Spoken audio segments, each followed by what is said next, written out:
କରିଛି। ଏଠି କେନ୍ଦ୍ରୀୟ କାର୍ଯ୍ୟାଳୟରେ ଯେଉଁ ପ୍ରତିନିଧିମାନେ କାର୍ଯ୍ୟ କରୁଛନ୍ତି ତା ବାହାରେ କିଏ କାହା ଘରେ କିଏ କେଉଁ ଦଳ ଅଫିସରେ କରିକିରି ନିଜକୁ ଉତ୍କଳ ସମ୍ମିଳନୀ କହୁଛନ୍ତି। ଖାଲି କହୁଛନ୍ତି ନୁହଁ, ସେମାନେ ଯାଇକି ବିଭିନ୍ନ ଜିଲ୍ଲାରେ ଗୋଟେ ଗୋଟେ ପାର୍ଲାର ଶାଖା ଗଠନ କରିଦେଉଛନ୍ତି। ଆଶ୍ଚର୍ଯ୍ୟ ଲାଗୁଛି। ସରକାର ଘର ଦେଉଛନ୍ତି ଉତ୍କଳ ସମ୍ମିଳନୀକୁ କପି ଟୁ ଜେନେରାଲ ସେକ୍ରେଟାରୀ ଜାଣିନାହାନ୍ତି, କିନ୍ତୁ ଘର ଗଲାଣି। ଆଉ ଜଣେ କିଏ ସେ ଘରେ କାର୍ଯ୍ୟାଳୟ କରୁଛନ୍ତି, ଶୁଣିଲେ ଆପଣ ଆଶ୍ଚର୍ଯ୍ୟ ହେବେ। ଉତ୍କଳ ସମ୍ମିଳନୀର ବ୍ୟାଙ୍କ ଆକାଉଣ୍ଟଟା ଏ କେନ୍ଦ୍ରୀୟ କାର୍ଯ୍ୟାଳୟ ଠିକଣା ଥିଲା, ଜଣେ ଭଦ୍ରଲୋକ ତାକୁ ନିଜ ଘର ଠିକଣା କରିଦେଇଛନ୍ତି। କିମ୍ଭୂତ କିମାକାର ପରିସ୍ଥିତି। ଖୋର୍ଦ୍ଧା ଜିଲ୍ଲାର ଶାଖାର ସଭାପତି ହିସାବରେ ମୋର ଦାବି ଯେ ନୋଡାଲ ଅଫିସରଙ୍କ ଦ୍ୱାରା ସମସ୍ତ ଗୋଷ୍ଠୀଙ୍କର କାର୍ଯ୍ୟକୁ ତନ୍ନ ତନ୍ନ କରି ତଦନ୍ତ କରାଯାଉ ଏବଂ ଉତ୍କଳ ସମ୍ମିଳନୀକୁ ବଳିଷ୍ଠ କରିବା ପାଇଁ, ଉତ୍କଳ ସମ୍ମିଳନୀକୁ ଗୋଟେ ସୁନ୍ଦର ଅନୁଷ୍ଠାନ ଗଠନ କରିବା ପାଇଁ ରାଜ୍ୟ ସରକାର ବ୍ରତୀ ହୁଅନ୍ତୁ। ଉପାନ୍ତ ଅଞ୍ଚଳରେ ଓଡ଼ିଆ ପାଠପଢ଼ା ଠପ୍ ହୋଇଯାଇଛି। ଆଶ୍ଚର୍ଯ୍ୟ ଲାଗୁଛି। କୋଟି କୋଟି ଟଙ୍କା ଖର୍ଚ୍ଚ ହୁଏ, ଉତ୍କଳ ସମ୍ମିଳନୀ କାର୍ଯ୍ୟକର୍ତ୍ତା ମାନେ ଯାଇ ପ୍ରିୟା ପ୍ରୀତି ଦେଖାନ୍ତି, କିନ୍ତୁ ପାଠପଢ଼ା ହୁଏ ନାହିଁ। ଏହା ସତ୍ୟ। ତେଣୁ ଆଜିର ଦିନରେ ଏ ଯେଉଁ ଲୋକପ୍ରିୟ ସରକାର, ଡବଲ ଇଞ୍ଜିନ୍ ସରକାର ଅଛି, ଆମେ ତ ନିବେଦନ କରୁଛୁ ଯେ ସତ୍ୟ ପ୍ରକାଶ ପାଉ।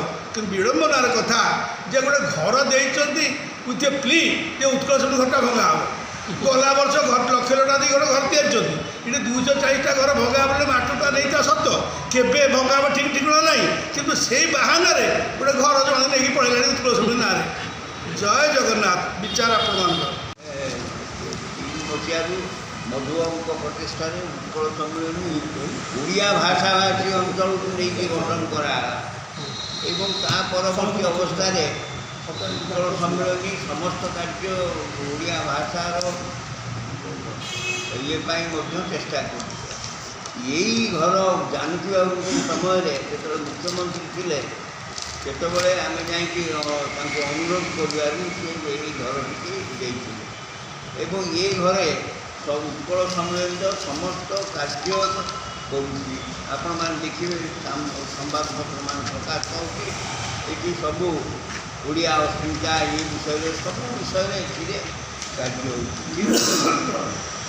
ଯେଉଁମାନେ ଖଳ ପ୍ରକୃତିର ଲୋକ, କିଛି ଲୋକ ବର୍ତ୍ତମାନ କ'ଣ କରୁଛନ୍ତି ନା ଏଇ ଯେଉଁ ସରକାର ପରିବର୍ତ୍ତନ ଭିତରେ ମେମ୍ବର ହେଇ ସେ ଧରାଧରି କରିକି ନେଇଯାଇଛି ଯେ ଏଇଟା ପରବର୍ତ୍ତୀ। ତାଙ୍କ ନାଁଟା କ'ଣ କହିପାରିବେ? ପ୍ରହରାଜ, ରାଧାନାଥ ପ୍ରହରାଜ ସେ ନେଇଯାଇଛି। ସେ ବ୍ୟକ୍ତି ସେ ଜଣେ ରିଟାୟାର୍ଡ ଗଭର୍ଣ୍ଣମେଣ୍ଟ ଅଫିସର, ହୋମିଓପାଥିକ୍ ଡାକ୍ତର। ସେ ବ୍ୟକ୍ତି ଅତୀତରେ ଏଠି ଥିଲେ ସାଧାରଣ ସମ୍ପାଦକ। ସେ ଥିବା ସମୟରେ ସଭାପତି ତାଙ୍କର ସେତେବେଳେ ଯିଏ ଆମର ଥିଲେ ଭାବଗ୍ରାହୀ ମହାପାତ୍ର, ତାଙ୍କୁ ସସ୍ପେଣ୍ଡ କରୁଥିଲେ। ତାଙ୍କର କାର୍ଯ୍ୟକଳାପ ସନ୍ତୁଷ୍ଟ ନ ହୋଇ ସସ୍ପେଣ୍ଡ କଲାରୁ ତାପରେ ସିଏ ଏଇଟା ଯାଇକି କେସ୍ କଲେ, କେସ୍ର ହାରିଲେ।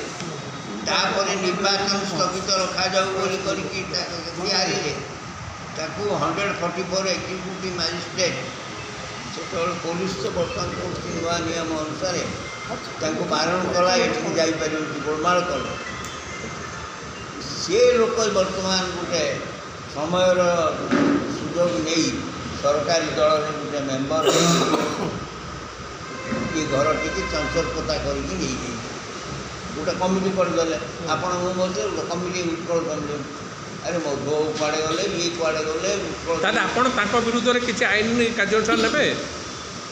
ସେଟା ଚିନ୍ତା କରିବୁ। ଆମେ କେମିତି ନେବୁ? ଆମେ ଗଭର୍ଣ୍ଣମେଣ୍ଟକୁ କହୁଛୁ ଏ ସଂକ୍ରାନ୍ତରେ। ଆମେ ପ୍ରକାଶ ମିଶ୍ର ତାଙ୍କ ଆଡ଼ଭାଇଜର ପାଇଛୁ, ତାଙ୍କୁ ମଧ୍ୟ ମାଗିଛୁ ଟାଇମ୍ ଚିଫ୍ ମିନିଷ୍ଟରଙ୍କୁ ଆମକୁ ଦିଅନ୍ତୁ, ଏଇଟା ବୁଝନ୍ତୁ। ୟୁ ଆର୍ ଦି ଫିଲୋସଫର କି ହ୍ୱାଟ୍ ଟୁ ଡେସ୍କ୍ରାଇବ୍ 3005 years କେବଳ ବାହା ହେଇଛ, ଆଉ ସବୁ ତଳ ତଳକୁ ଆସିଛ, ବୁଝ କଥାଟାକୁ ସେ ମାଗିଛୁ। ଇନ୍ସ୍ପାଇଟ୍ ଅଫ୍ ଦ୍ୟାଟ୍ ଆମେ ମଧ୍ୟ ଯାଇଛୁ ଚିଫ୍ ସେକ୍ରେଟାରୀ କି who is the supreme head of the administration state, ତାଙ୍କୁ ମଧ୍ୟ ଦେଖା କରିଛୁ, କହିଛୁ, ଗ୍ରିଭାନ୍ସରେ କହିଛୁ। ସେ କହିଲେ ମୁଁ ଏନକ୍ୱାରି କରିବି। ଏ ସଂକ୍ରାନ୍ତରେ ମୁଁ କହିଦେବାକୁ ଚାହେଁ, ଅତୀତରେ ଯେତେବେଳେ ଗୋଟେ ସାମ୍ବାଦିକ ସମ୍ମିଳନୀ ଅନୁଷ୍ଠିତ ହେଉଛି, ୟାର ମୁଖ୍ୟ କାରଣ ହେଲା ଉତ୍କଳ ସମ୍ମିଳନୀ କେନ୍ଦ୍ରୀୟ କାର୍ଯ୍ୟାଳୟରେ ଉତ୍କଳ ସମ୍ମିଳନୀ ବହୁତ ଦିନ ଧରି କାମ କରୁଛି। ଏଠି କିଛି ଲୋକ 10-12 ବର୍ଷ ତଳୁ କିଏ ବିତାଡ଼ିତ ହୋଇଛନ୍ତି, କିଏ ଏଠୁ ପଳେଇ ଯାଇ ନିଜ ଘରେ ଉତ୍କଳ ସମୟରେ କରୁଛନ୍ତି। ତେଣୁ ଯେଉଁମାନେ ଏଠୁ ବିତାଡ଼ିତ ହୋଇଛନ୍ତି ଯାହା ନାଁରେ 144 ସେ 2011 ମସିହାରୁ ଅଛି, ଆଉ ସେମାନେ ମଧ୍ୟ ନିଜେ କେସ୍ କରି କେସ୍ରେ ଅଦାଲତରୁ ହାରି ଯାଇଛନ୍ତି। ତେଣୁ ସେଇମାନେ ରାଜ୍ୟ ସରକାର ତାଙ୍କୁ ଏଇ ଘରକୁ କ୍ୟାନସଲ୍ କରି ତାଙ୍କୁ ଘର ଦେଇଦେଇଛନ୍ତି। ଆମେ ଜାଣିପାରୁନୁ, ଆମ ପାଖକୁ ଏଠିକି ଏଇ ଘର ଭଙ୍ଗା ହେବ ବୋଲି କିଛି ନୋଟିସ୍ ନାହିଁ, କୌଣସି ସୂଚନା ନାହିଁ।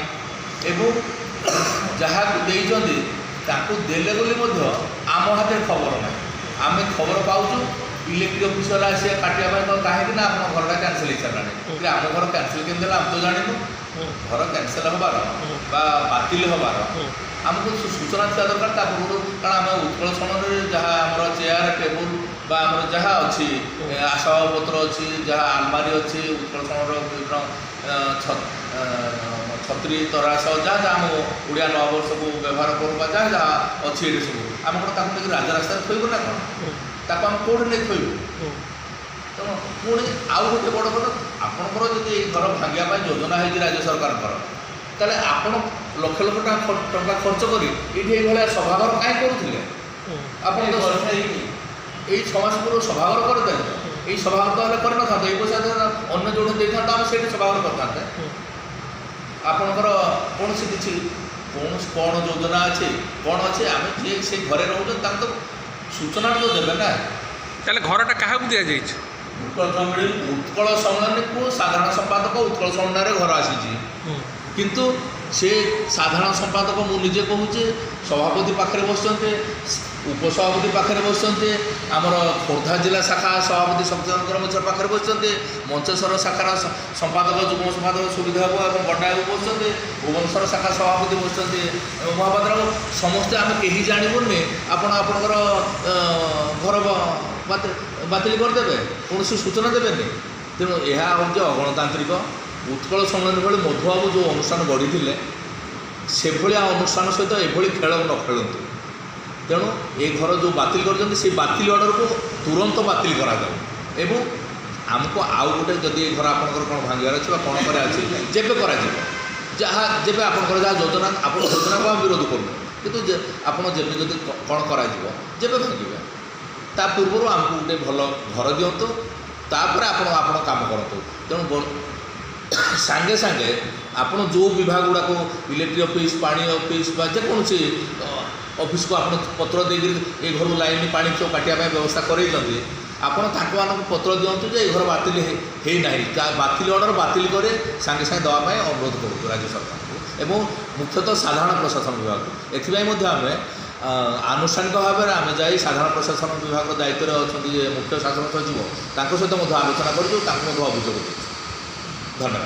ଆମର ଦିଲ୍ଲୀପ ବାବୁ କ'ଣ କହିବେ ଯେ ଯାହା ଘର କିଏ ନେଇଗଲା? ଆପଣଙ୍କ ଘର ଆଉ ଜଣେ ନେଇଗଲେ? ଆମ ଘର ରାଜ୍ୟ ସରକାରଙ୍କର ସାଧାରଣ ପ୍ରଶାସନ ବିଭାଗ ଯେତେବେଳେ ଏ ଘର ବାତିଲ କରି ଅନ୍ୟ ଜଣକୁ ଘର ଦେଇଛନ୍ତି, ତାଙ୍କ ସାଧାରଣ ପ୍ରଶାସନ ପାଖରେ ବୋଧେ ନାହିଁ, ସୂଚନା ନାହିଁ ଯେ ଯେଉଁ ବ୍ୟକ୍ତିକି ଦେଇଛନ୍ତି ସେ ବ୍ୟକ୍ତି ଗତ 2011 ମସିହାରୁ ଉତ୍କଳ ସମ୍ମିଳନୀରୁ ବିତାଡ଼ିତ।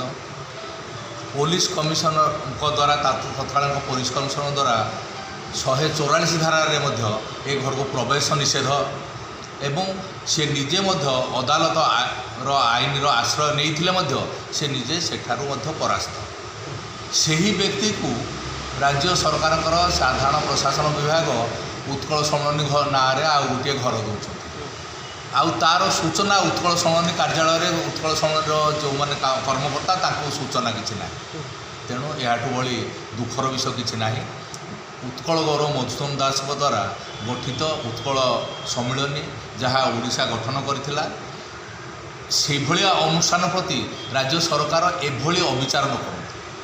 ତେଣୁ ରାଜ୍ୟ ସରକାରଙ୍କୁ ଅନୁରୋଧ, ଆମେ ମଧ୍ୟ ମୁଖ୍ୟ ଶାସନ ସଚିବଙ୍କୁ ଯାଇ ଦେଖା କରି ସାକ୍ଷାତ କରି କଥା ହେଇଛୁ, ତାଙ୍କୁ ମଧ୍ୟ ଅନୁରୋଧ କରିଛୁ ଯେ ଆପଣ କାହାକୁ ଘର ଦେଉଛନ୍ତି ଏବଂ କେଉଁ ଘରକୁ ବାତିଲ କରୁଛନ୍ତି ସେ ବିଷୟ ଆପଣ ତଦନ୍ତ କରନ୍ତୁ ଏବଂ ଠିକ୍ ଲୋକଙ୍କୁ ଘର ଦିଅନ୍ତୁ ଏବଂ ସେଦିନ ତଦନ୍ତ ସରିବା ପର୍ଯ୍ୟନ୍ତ ଏ ଘରକୁ ଇଲେକ୍ଟ୍ରିକ୍ ଲାଇଟ୍, ବିଦ୍ୟୁତ୍ କିମ୍ବା ପାଣି ବିଚ୍ଛିନ୍ନ ନ ହେଉ। ଆମେ ଆଜି ପର୍ଯ୍ୟନ୍ତ ଏ ଘର ଭଙ୍ଗାଯିବ ବୋଲି କିମ୍ବା ଏ ଘରକୁ ହସ୍ତାନ୍ତର କରାଯାଇଛି ବୋଲି ଆମେ ଜାଣିନଥିଲୁ। ଆମେ ବିଦ୍ୟୁତ ଅଫିସରୁ ଜାଣୁଛୁ ଯେ ଘର ବାତିଲ ହେଇଛି। ଆମକୁ କୌଣସି ସୂଚନା ନାହିଁ ରାଜ୍ୟ ସରକାରଙ୍କ ପକ୍ଷରୁ। ତେଣୁ ଦୟାକରି ଯାହା କରୁଛନ୍ତି ଉତ୍କଳ ସମୁନ୍ନୀ ଘର ଯେଉଁ ଦେଇଛନ୍ତି ତାକୁ ଯୋଗାଯୋଗ କରନ୍ତୁ। ଧନ୍ୟବାଦ। ବନ୍ଧୁ।